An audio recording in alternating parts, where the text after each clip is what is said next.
We have changed more in the last 10 years than we have changed in the last century. Welcome to Top CMO. I'm chatting with Melody Lee, who is CMO of Mercedes-Benz USA. Tesla, in its way, has been a really important company and brand in terms of pushing the industry forward. We have to pay very close attention to the competitive landscape. We are only as strong as we are relative to our competition because consumers are smarter than ever. They have more access to information than ever, and authenticity applies to brands as much as it does to people nowadays. How much is your focus on sort of the present versus how much are you thinking about how this changes as we move forward? There's sometimes a tendency to think only about the product when we should also be thinking about how does the brand remain relevant. The pressure of innovation to be pioneering, to be at the forefront is upon you. I think one of the biggest mistakes I made was... Melody, nice to chat with you. It's an exciting time in the automotive industry just because there's a lot of change. You have to take care of your existing business, your existing customers who, of course, know the Mercedes brand, but change is coming, in the form of both, the rise of sort of EV cars or electric vehicles, but also autonomous driving as well. So first of all, how do you spend your day, your mental focus? How much is your focus on sort of the present versus how much are you thinking about how this changes as we move forward in a time of great change? The truth is, Ben, it's got to be a balance of both. You have to spend a lot of time looking backwards so that you can chart your course forward. So let me just take you backward for 1 second to 1886. That was the year that we filed the patent for the motor wagon. So we invented the automobile here at Mercedes-Benz back in the 19th century. I tell you that because that is the basis from which we operate today, here in 2024 and beyond. You have to look at the future through the lens of where we've been, and I like to call it the burden of responsibility. When you invent the automobile, the pressure of innovation to be pioneering, to be at the forefront is upon you. So we take all of that very seriously as we look forward into where cars are going. I like to say too, and I don't think I'm the only one, a lot of people say this in the automotive industry, we have changed more in the last 10 years than we have changed in the last century, the last 100 years, in terms of this move towards electrification. We had this one primary propulsion system, internal combustion, for about 100 years. And all of a sudden we're still, now starting to think, how do we move forward into a new future of electrification or the electric future? At the same time, there's an enormous amount of technology and innovation around autonomous, right? You hear about it all the time. You hear about robo-taxis and all of the startups that are out there, the tech companies that are trying to push into the mobility space as well. So with all of that, and it comes a lot of responsibility for Mercedes-Benz as a brand to chart that new future. At the same time, we're the United States for a large global company. And what that means is that we also have to keep our eye on what we need to sell right now to the consumers right now and what they want. So it's a balancing game between both. It's really not an either or conversation. You have to think about the heritage as much as you have to think about the future. Well, and how has, if there's been this much change in the past decade, how has the marketing changed? Like many people are familiar with Mercedes brand. They understand that it's a luxury brand. It's a premium brand. There's different levels within Mercedes. How are you messaging or thinking about positioning the brand or marketing the brand differently now than you did a decade ago? We have to think about how luxury as a definition is changing or how automotive is changing. And we have to find ways to pull what is really special about our legacy as Mercedes-Benz and pull it forward.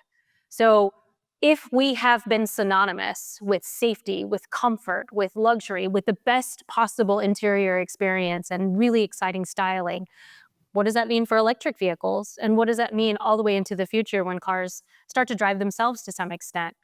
So we have to think about that redefinition as the consumer is also redefining in his or her mind where all those things are going, and we have to meet them where they are. What are the important, marketing channels for Mercedes? Has those changed? How do you try to communicate with your target audience? Who do you consider your target audience in the US? So we think about it from primarily two different standpoints, as I think most marketing teams do. We think about it from the messaging standpoint, and we think about it from the medium. So it's not just about what we're saying and how we remain contemporary and relevant.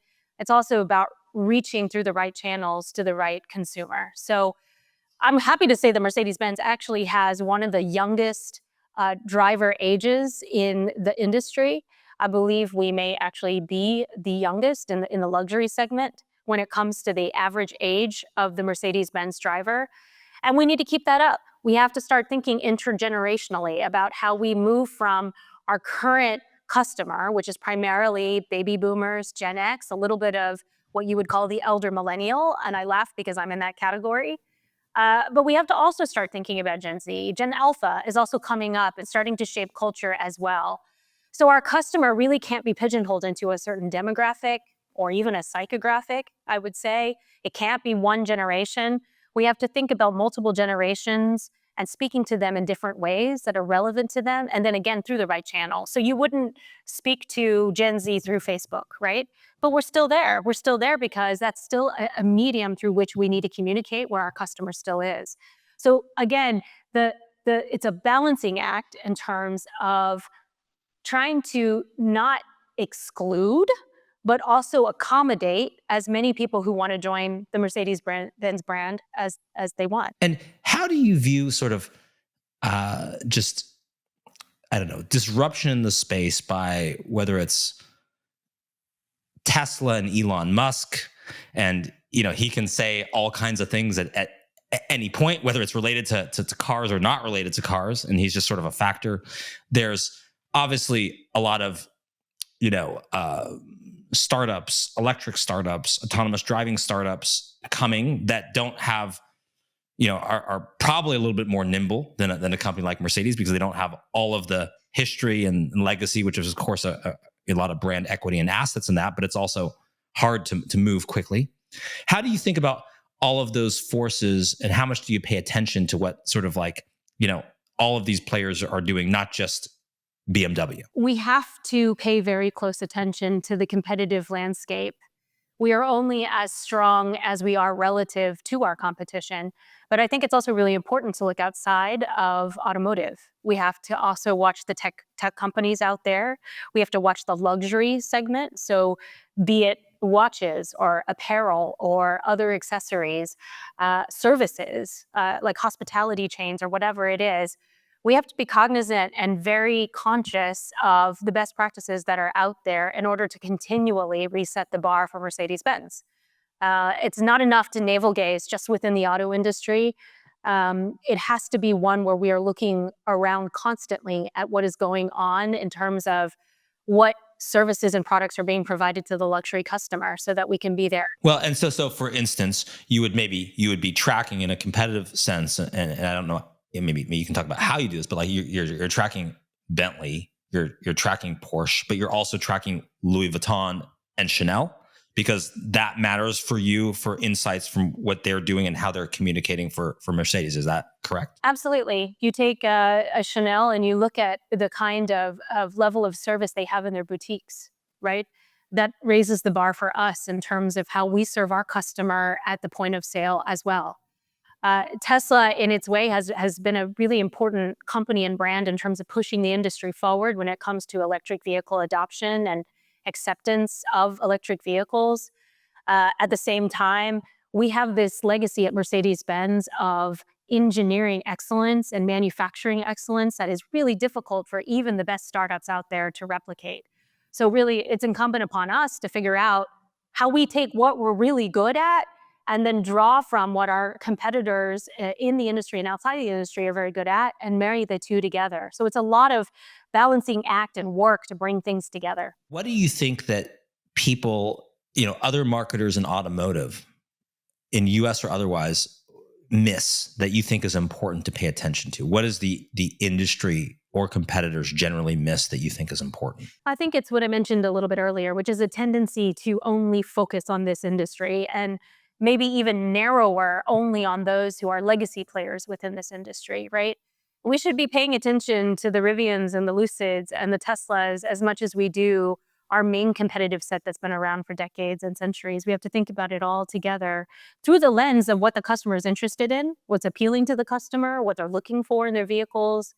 So I think that is an opportunity for all of us within this industry, is to really think about what's going on beyond the world that we may have only looked at narrowly over the last few decades. I think that's really important. I would also say that there's sometimes a tendency to think only about the product when we should also be thinking about how does the brand remain relevant as well. It has to be both. Brand and product need one another. I don't have to tell you that. You know this industry or marketing as much as I do. Without a strong brand, you can't sell the product. Without a strong product, your brand can only do so much. So I think that it's really important for marketers within this industry and everywhere to think about how do I stay relevant within culture as it exists and as it moves and as it shifts, which is so fast now in terms of how it's communicated via media today, and find ways to intergenerationally market that. Well, and what's an example of something different you're doing with the brand that is different than, I don't know, the usual suspects, which is like in luxury brands appealing at golf tournaments, tennis tournaments, certain type of clientele, certain type of prestige type events. You're going to show up at, I don't know. And I know previously you worked at Cadillac, and I know Cadillac would show up at like Art Basel in Miami that has a certain exclusivity to it and would do that. There's sort of the kind of obvious things. What are the maybe less obvious ways that you think about building brand now? One of the most important things that we are focused on at Mercedes-Benz in the United States is where is growth going to come from? If we're trying to go after a new customer base today, who is willing to buy and ready to buy with the disposable income to do so, the growth is coming from multicultural markets. And I'm not saying anything that's rocket science, right? And I think a lot of brands have figured this out. There are a lot of brands out there doing excellent work. But one of the main cornerstones of our strategy is thinking about how we get to new multicultural segments, because again, that's where the growth in the United States is coming from. They say that, I believe you're an economist, so you may even know this, but by 2045, this country is expected to be a majority minority culture, right, in population, right? So the whole shift and transfer of wealth alongside the shift of multicultural communities means that we have to start skating to where the puck is going, right? We have to start getting to these audiences in a way that really appeals to them. And the good news is that Mercedes-Benz already really over-indexes with certain communities, like the Black and African American community we do extraordinarily well with if you compare us to the luxury market. There are other areas in which we have greater opportunities. So a great example or two in this space of multicultural marketing, one would be our partnership with Eastside Golf. So this is a partnership that we started this year. And Eastside Golf is, if you just look at the surface of it, it looks like a company that's selling really cool golf attire. But if you really dig in, it was started by two individuals from Morehouse College who thought, we need to make the barrier to golf much lower. So we are a 14-year sponsor of the Masters tournament, but our question that we asked ourselves was, not only do we sponsor the most prestigious tournament in the sport, but how do we create more equity in the sport at the same time? We can't constantly just be at the tournament without adding to society in some sort of meaningful way. So Eastside Golf gives us that partnership ability to do so. And it allowed us to ensure that the Morehouse golf team had a new Sprinter van. It allowed us to make a donation to HBCUs as part of the partnership. It allows us to help Eastside Golf expand their community golf programs that bring many people into the sport that might not otherwise have the access or ability to come into the sport. So for us, that's a really important aspect of marketing, whereas you're not just taking to the world or giving to the world in a superficial way, but you're actually bringing more equity to the world as well. And then the other example I'll give you, Ben, is we have this year started a series called The Table. And the idea behind it and why we call it The Table is because we're inviting more people to sit at the table. If luxury is historically a bit exclusive or difficult to access, we need to start to change that, especially for multicultural groups that we're trying to speak to and appeal to and say, you do belong here with us in the Mercedes-Benz brand. So The Table is a dinner series that we have started that takes a focus on certain communities and certain people in verticals. Like say in LA, when we did this in June, Alicia Keys co-hosted the dinner with me. And we focused in on those in the entertainment space or film, music, that sort of thing. It was at Larrabee Studios in LA. And we brought some of the most influential people to the table to say, hey, we're bringing you here We're now asking you to bring more people to the table, and we're going to do that again in November in New York with the Asian American community. How do you think about sort of doing that in the context of, I think, being additive to the brand, bringing more people in, and also, but in a way that doesn't, I would say, create unintended consequences for the brand, just as you try to bring a bigger tent. And I'll give you a couple examples. I mean, I was chatting with the CMO of Morgan Stanley. Morgan Stanley has a particular type of clientele that they want to keep happy, but they also, they've expanded into e-trade and other things that is a much more democratic approach. So one, they're like thinking about how do I do things that keep that, but maybe they're still sponsoring the tennis tournament, but maybe they're trying to get different segments at the tennis tournament, or coach the professional athletes on their financial literacy, that maybe they are not financial experts because they're sort of new into wealth, and they want to change the nature of that tennis tournament sponsorship and be more active. To give a maybe negative example that was really disruptive for a company is you have a brand, probably you're following this like anyone else in the news, like Bud Light, that is trying to do outreach to other communities, LGBTQ plus, and that suddenly it becomes the whole story is this, as opposed to being something that was additive. It sort of disrupts its entire brand. So how do you think of sort of doing more, being more, bringing more people into the fold, growing things, but not sort of disrupting some of the tenets that you have while you do it? It's a great question. It starts with not pandering. I think a lot of brands get in trouble when they pander because it feels very superficial. It doesn't feel meaningful at all. And the two examples I gave you are really examples of how we try to affect meaningful change, right? This isn't about putting our logo on the side of a tent somewhere because it's a multicultural festival of some sort, right? This is us asking ourselves the hard question of, again, as I come back to what I said earlier, how do you actually put more equity back into the world? How do you create a more equitable future? How do you become part of a meaningful discussion? Because consumers are smarter than ever. They have more access to information than ever. And authenticity, I know that's a buzzword. I know people love to say that. But authenticity applies to brands as much as it does to people nowadays. And that's what they're looking for, right? So it just isn't going to fly anymore just because your casting in a commercial is diverse, right? That's no longer enough. You have to be diverse in your casting. You have to challenge your agency partners to have diverse teams and diverse thinking, so that you're getting the best creative ideas. And you have to create programs that actually create equity and bring meaningful change to the world. So it's a combination of a lot of things that you have to do deeply, meaningfully, and without pandering that are really important. And then my final thing that I'll say is that as you bring new audiences and new segments into a brand, you better have the product there for them as well, right? And so that is something that we think a lot about too, is are we providing the right product for these groups that might be new to the Mercedes brand? Like, which ones are they interested in? Is it a sedan? Is it an SUV? Is it a smaller one, a mid-size, a large size? Do they want power, or would they rather trade that off for something else? So the idea of managing the product in a way that keeps the customer interested is just as important as bringing them in. How is it? Are you given reign? Obviously, you're CMO of Mercedes-Benz USA. Everything you've been describing is sort of like the changing demographics were very US kind of focused statistic. Sounds like, growth in multicultural audiences.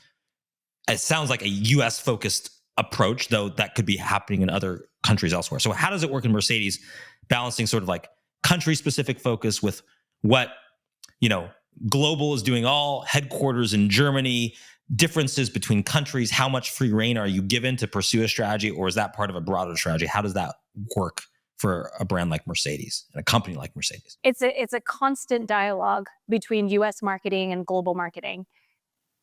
We have what I would call a healthy tension, and I think that they would call it that too. If you think about the best stories, the best books you've ever read, they're ones that have a little bit of tension that then resolves when you find a compromise or something that works. So I think it's a healthy tension that's required between the global and the local. What we know here in the US as a marketing team is that we're part of a global company. We're a very German company. There's no denying that, right? And we're part of that. So we have to remain consistent and provide an experience to our customers, whether that's through an ad or at our dealerships, that feels uniquely Mercedes-Benz no matter where they go. So that's really important, that global luxury consistency. At the same time, this market is very different. Selling a car in the United States is not the same as selling one in Brazil or one in China. And so we have to also be good advocates for the customer here, the US customer, the American customer, in a country that is huge, diverse, where every state is different. And then you dive in, and even within the state, there are huge differences. We spend a lot of time educating our global counterparts on the diversity of the US market. And it's a push and pull. So sometimes we take a global campaign that has been produced in Germany and we adapt it to consumer needs here. A great example that I can give you too is that we have an upcoming holiday love celebration, a campaign that starts running tomorrow. That campaign was developed by the US team and will be adopted worldwide. So it goes both ways, and we have to meet the needs of several markets when we develop a campaign like that.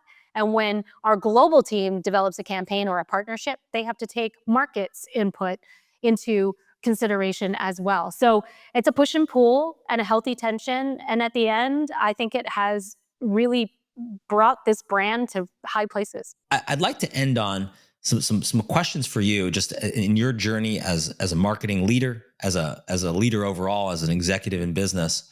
I'd love to know, what is the best advice you've ever received? I mean, CMO of a brand like Mercedes-Benz USA, that's a big job. That's an important job. When you entered that role or earlier on in your career, what really good advice did you get? Someone once told me, Ben, that whether I am evaluating an idea, a piece of creative, something for the website, whatever it is, that before any words come out of my mouth, I should ask myself the question of, is what you're about to say going to make this idea better or different? And if it's only going to make it different, you don't need to say it.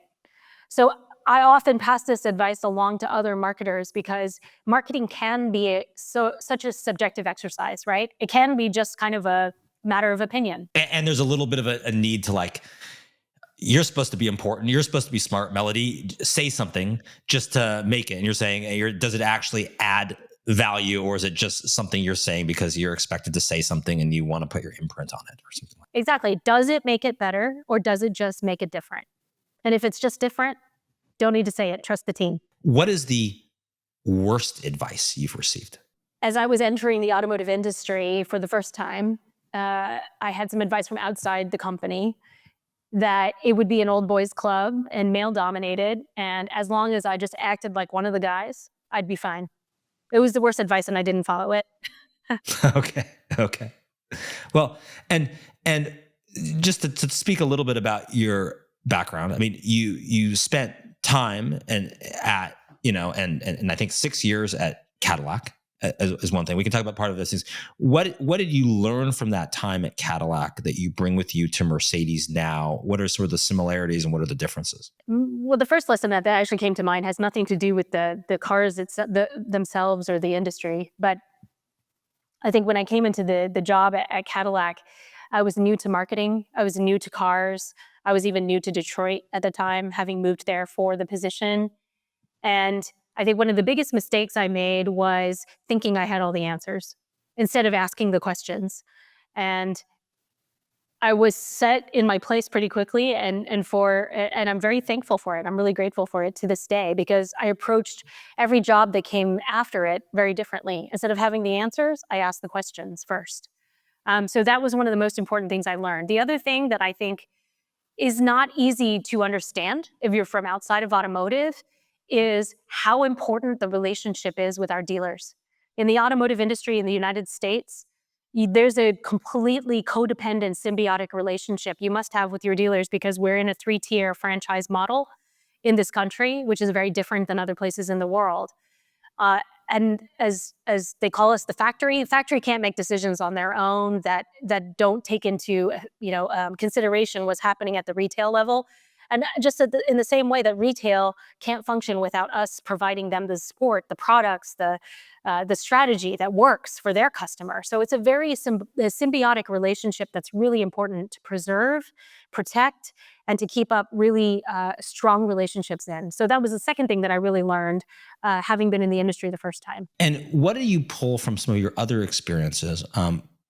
More recently, you worked on, brands like Herman Miller, Knoll, others in sort of kind of different but adjacent, but sort of luxury premium type space in different industry.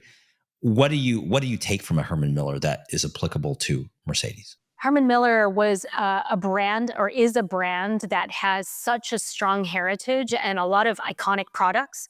People may not know the name Herman Miller as well as one of their most iconic products, which is the Eames lounge chair, but everybody knows about the Eames lounge chair.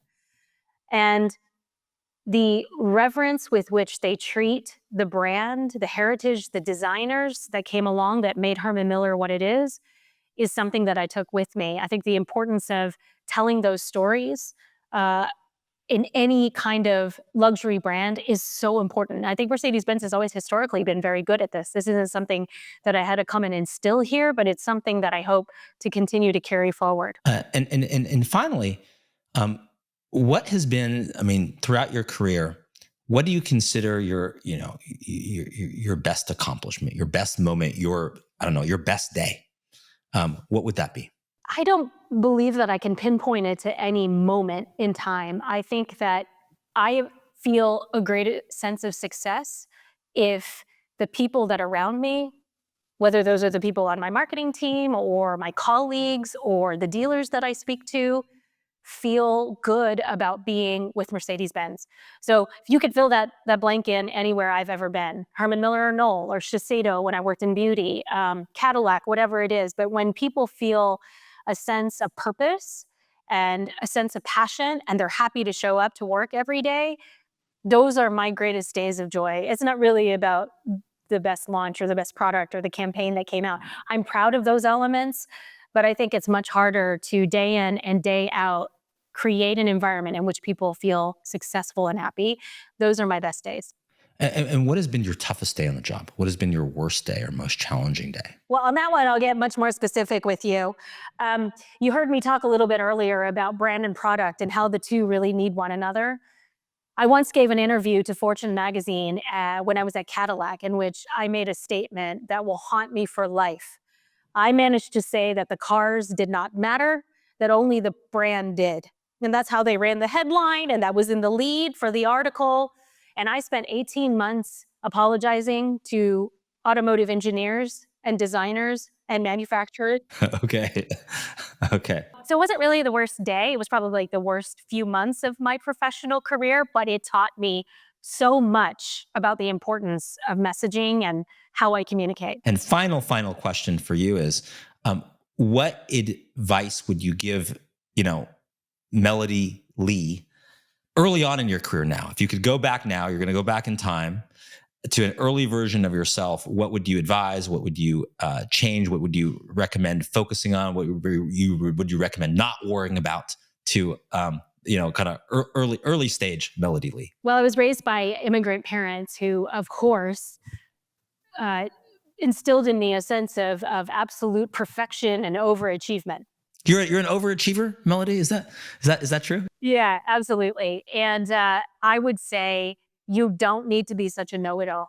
You don't have all the answers. You won't always have the answers, and that's okay. There you go. I think a couple of lessons in there, from not having all the answers to making sure if you're talking, if your mouth is moving, that you're adding value, not just doing something different. And certainly an exciting time in the automotive industry, and an exciting time to bring more audiences in the fold as well. So thank you so much, Melody Lee, CMO, Mercedes-Benz USA. Thank you for joining us. Thank you, Ben.